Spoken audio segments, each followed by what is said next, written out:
Good evening students. आज हम लोग स्टैंडर्ड 9 का सिविक्स का चैप्टर 3 है, कॉन्स्टिट्यूशनल डिज़ाइन को हम लोग स्टडी करेंगे। इसमें बेसिकली हम लोग दो कंट्री के कॉन्स्टिट्यूशन को स्टडी करेंगे।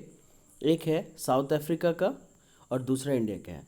तो साउथ अफ्रीका में पहले हम लोग ये देखेंगे कि कॉन्स्टिट्यूशन बनने से पहले कि उस कंट्री में कंडीशन क्या थे। बेसिकली छोटा सा इंट्रोडक्शन देते हैं कि उस कंट्री में पहले वाइट पीपल का राज था।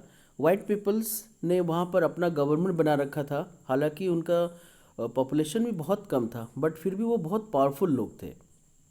बेसिकली वो यूरोपियन कंट्रीज से ही थे।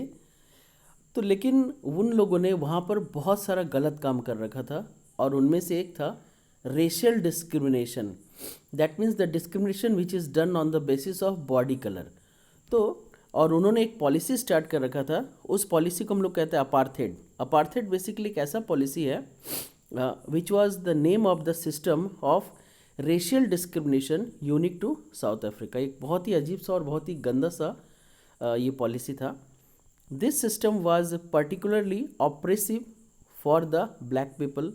ब्लैक पीपल के लिए बहुत ही ये दबाव भरा हुआ, तनावपूर्ण, बहुत ही ख़राब सा पॉलिसी था। They were forbidden from living in white areas. White people के एरियाज़ में वो रह नहीं सकते थे। वाइट पीपल जिस चीज़ को यूज़ कर रहे हो, पब्लिक प्रॉपर्टी, उसको यूज़ नहीं कर सकते थे। बसों में, ट्रेनों में उनके लिए अलग से रिजर्वेशन होता था। और अगर कोई ब्लैक बैठा हो, अगर वाइट पीपल आ जाए तो उसको वो जगह छोड़ना पड़ता था। इस तरीके से बहुत गंदे तरीके से डिस्क्रिमिनेशन वहाँ पर होता था, भेदभाव होता था। Since 1950, the blacks and the Indians fought against the apartheid system. 1950 के बाद से इंडियंस और ब्लैक पीपल दोनों मिल के अपार्थेड सिस्टम के अगेंस्ट में इन लोगों ने बहुत सारी लड़ाई लड़ी। द अफ्रीकन नेशनल कांग्रेस, इसके बाद अफ्रीकन नेशनल कांग्रेस बनाया गया, which was the umbrella organisation that led the struggle against the policies of this type of segregation. Now basically एक अफ्रीकन नेशनल कांग्रेस बनाया गया, एक पार्टी बनाया गया ANC, जो एक बहुत बड़ा पार्टी था जिसका मेन काम था इस सेग्रीगेशन की पॉलिसी के अगेंस्ट में खड़ा होना। And in 1964 Nelson Mandela and 7 other leaders were sentence to life imprisonment for daring to oppose the apartheid. तो हम लोग इस चीज़ के बारे में देखेंगे। एक ग्रेट लीडर थे नेल्सन मंडेला, वो अपार्थेड के अगेंस्ट में खड़े हुए थे, और उनके साथ साथ और भी 7 लीडर्स को उम्र कैद की सज़ा सुनाई गई थी साउथ अफ्रीका के बहुत ही खतरनाक और कष्टदायक जेल में। जैसे इंडिया का सबसे खतरनाक जेल था काला पानी जो अंडमान में था, उस तरीके से साउथ अफ्रीका का भी एक जेल था जिसमें उनको उम्र कैद की सज़ा दी गई थी। नाउ हम लोग पढ़ेंगे struggle against the apartheid. Basically क्या था? Apartheid was the name of a system of racial discrimination, हम लोग पढ़ेंगे टुवर्ड्स अ न्यू कॉन्स्टिट्यूशन। तो नया कॉन्स्टिट्यूशन किस तरीके से साउथ अफ्रीका में आया? A huge number of protest and struggle against the apartheid was increased, क्योंकि जाहिर सी बात है ये बहुत ही गंदा और वाहियात सा पॉलिसी है जिसको कोई एक्सेप्ट नहीं करेगा। The white group changed its policy. Ultimately white group के लोगों को पॉलिसी में बदलाव लाना पड़ा। After 20 years of imprisonment Nelson Mandela was released from the jail, and at the midnight of 26th April 1994, democracy was adopted in the government of South Africa, and after 2 years a constitution came out which gave its citizens the most extensive rights available in the country.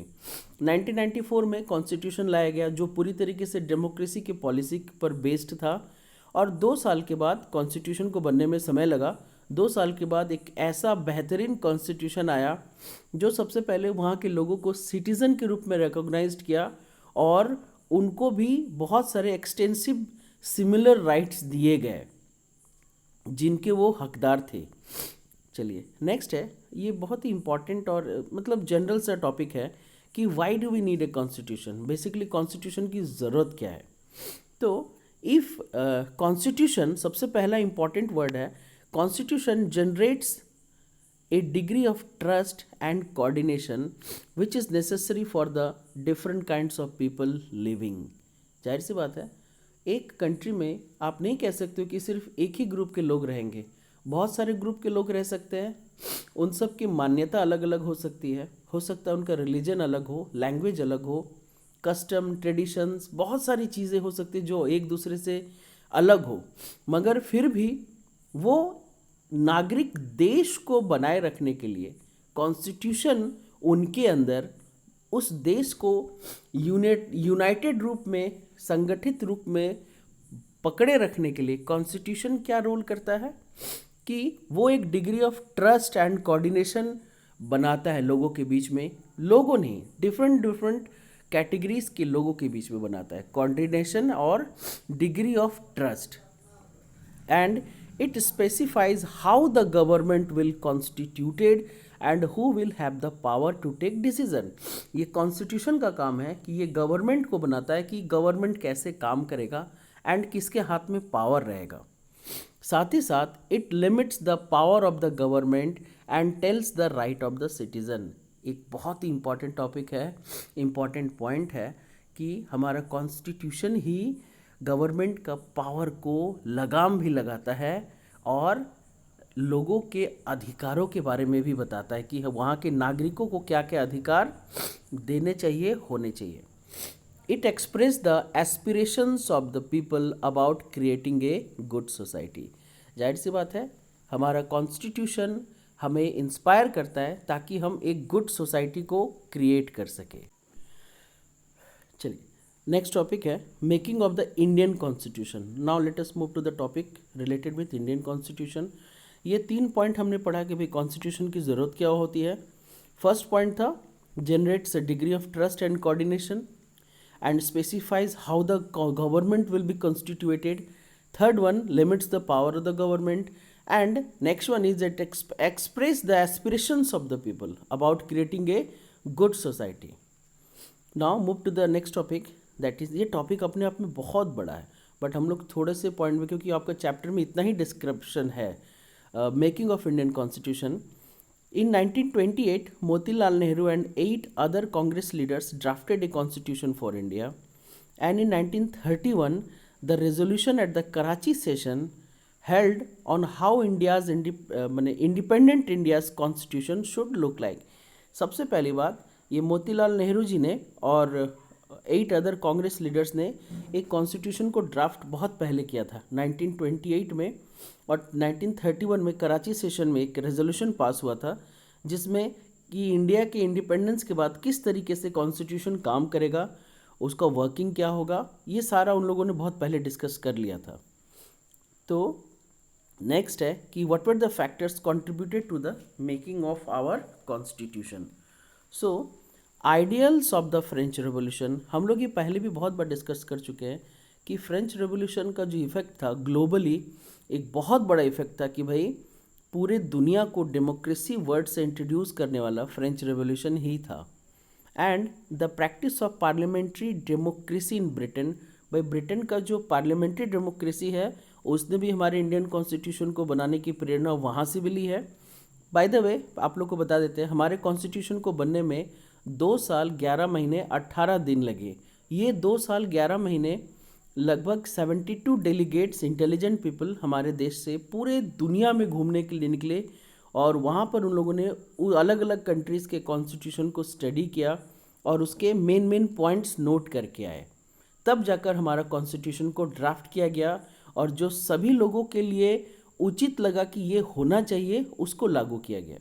इसलिए ये 2 साल 11 महीने 18 दिन का समय लग गया। तो ये फैक्टर्स हैं जो हमारे कॉन्स्टिट्यूशन को बनने में इंस्पायर किए हैं। फर्स्ट है idea of French revolution, practice of parliamentary democracy in Britain, the bill of the rights of the US and the socialist revolution in Russia. ये 4 मेन पॉइंट्स हैं जो हमारे इंडियन कॉन्स्टिट्यूशन को बनने में बहुत बड़ा मदद किए हैं। Now next topic, the constituent assembly. जाहिर सी बात है, कॉन्स्टिट्यूशन बनाना है तो उसको बनाने के लिए सबसे पहले कौन कौन से लोग होंगे उनका चुनाव किया गया। इन जुलाई 1946 elections the constitution assembly was held. In 1946 election के दौरान कॉन्स्टिट्यूएंट असेंबली बनाया गया। The drafting of the document called the constitution was done by the constituent assembly. Constituent assembly का ये जिम्मेदारी था कि भाई ड्राफ्टिंग करना है, ड्राफ्टिंग का काम उन्होंने किया और डॉक्टर राजेंद्र प्रसाद को इस कॉन्स्टिट्यूएंट असेंबली के चेयरमैन बनाया गया, इन्हें चेयरमैन बनाया गया था। And in December 1946 the first meeting was held. After the country was divided into India and Pakistan, the constituent assembly also got divided.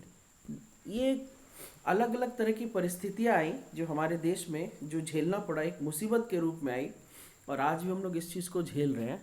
इसके ऊपर ज़्यादा नहीं जाएंगे। उस समय जब कॉन्स्टिट्यूशन 1946 में बना तो सबसे पहला प्रॉब्लम ये हुआ कि हमारा कंट्री का डिवीज़न हुआ on the basis of political reason की वजह से डिवीज़न हुआ। The assembly adopted the constitution on 26 November 1949। इसीलिए हमारे असेंबली ने कॉन्स्टिट्यूशन को 26 नवंबर 1949 को एडॉप्ट किया। लेकिन ये इफेक्ट में कब आया? 26 जनवरी 1950। So to mark this day we celebrate January 26 as a Republic Day every year। बहुत बार एक क्वेश्चन पूछा जाता है कि भाई हमारे कॉन्स्टिट्यूशन को अडॉप्ट कब किया गया और हमारे कॉन्स्टिट्यूशन इफेक्ट कब आया, मतलब लागू कब से हुआ और अपनाया कब गया।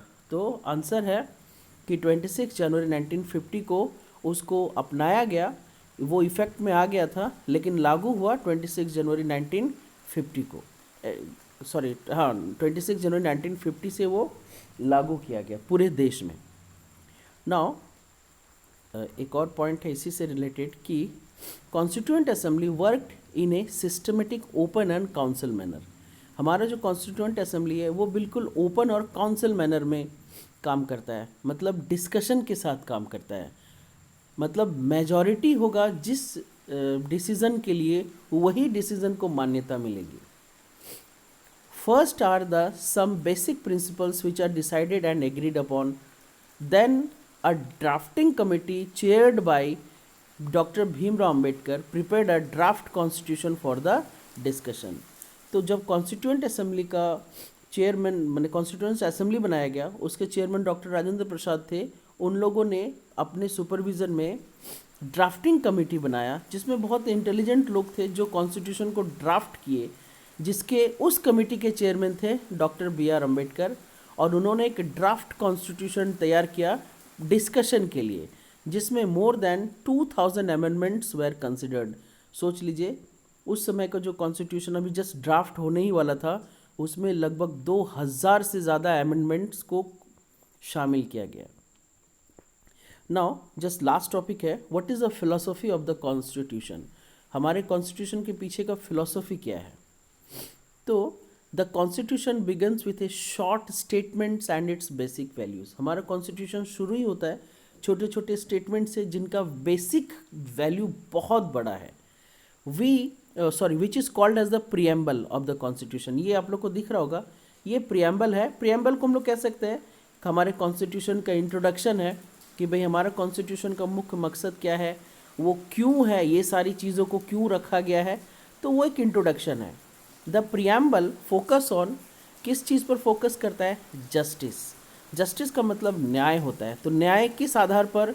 Social, economic and political, liberty of the thought expression, belief, faith and worship, equality of status end of opportunity, fraternity assuring the dignity of the individual and the unity and integrity of the nation। तो ये हमारे constitution का philosophy है। हम लोग अभी just इसको study करेंगे और इसको इससे मैच करते हुए चलेंगे। जस्टिस हो गया न्याय, सोशल के आधार पे, सामाजिक, इकोनॉमिक एंड पॉलिटिकल आधार पे न्याय होना चाहिए। लिबर्टी का मतलब होता है फ्रीडम। सबसे पहला फ्रीडम तो भाई थॉट और एक्सप्रेशन का होना चाहिए, सोच का फ्रीडम, एक्सप्रेशन मतलब उसके व्यक्त करने का फ्रीडम। नेक्स्ट है बिलीफ, फेथ एंड वर्शिप। हमारा सोच, हमारी मान्यताएं, हमारा धार्मिक मान्यताएं, इन सब पर फ्रीडम होना चाहिए। इक्वालिटी ऑफ स्टेटस, भाई समाज में हर वर्ग के लोग हैं, हर अलग अलग पेशा काम करने के लोग हैं, सबका स्टेटस इक्वल होना चाहिए। आप किसी को भी छोटा बड़ा कंसिडर नहीं कर सकते उसके काम के आधार पर। एंड अपॉर्चुनिटी, भाई मौका सबको, अवसर सबको मिलना चाहिए आगे बढ़ने का। नेक्स्ट है फ्रैटर्निटी। फ्रैटर्निटी का मतलब होता है शुद्ध शब्दों में भाईचारा। तो भाईचारा किस लिए? ताकि ये एश्योर कर सके डिग्निटी ऑफ द इंडिविजुअल, भाई सेल्फ रिस्पेक्ट प्रत्येक व्यक्ति का ये एश्योर कर सके, और unity and integrity of the nation, पूरे देश का एकता और अखंडता बना रहे। हमारे कॉन्स्टिट्यूशन को इस तरीके से, ये हमारा प्रेम्बल है, देखेंगे सबसे पहला वर्ड है we the people of India. सबसे पहला वर्ड ही है कि we the people of India, हम भारत के लोग, have solemnly resolved to constitute India into a sovereign, धर्मनिरपेक्ष, सोशलिस्ट, सामाजिक, सेक्युलर, सोवेरेन मतलब बाहरी ताकत से मुक्त, सोशलिस्ट मतलब पूरी तरह से सामाजिक, सेक्युलर मतलब धर्मनिरपेक्ष, किसी भी धर्म के आधार पर नहीं, डेमोक्रेटिक पूरी तरीके से, डेमोक्रेटिक का मतलब प्रजातांत्रिक, लोगों का शासन, एंड रिपब्लिक लोगों का देश, पब्लिक का देश, और and to secure to all its citizen, सभी सिटीजन को क्या सिक्योर करना है, क्या सिक्योरिटी देना है, जस्टिस देना है, न्याय, लिबर्टी फ्रीडम, इक्वालिटी समानता, फ्रैटर्निटी भाईचारा, ये सारी चीज़ें हमारे जो कॉन्स्टिट्यूशन में लिखा हुआ है, ये सारा चीज़ हमारे देश के सभी लोगों को इस चीज़ का अधिकार है, और ये अधिकार हमारा कॉन्स्टिट्यूशन हमें देता है। चलिए, छोटा सा चैप्टर था, आज ये कंप्लीट हो गया। आई होप आप लोग को ये पसंद आया होगा। जस्ट एक दो बार इसको अच्छे से सुनो, मेरे ख्याल से आपका चैप्टर पूरी तरीके से क्लियर हो जाएगा। मिलते हैं फिर से किसी नए वीडियो के साथ, नए चैप्टर के साथ। तब तक थैंक यू, जय हिंद।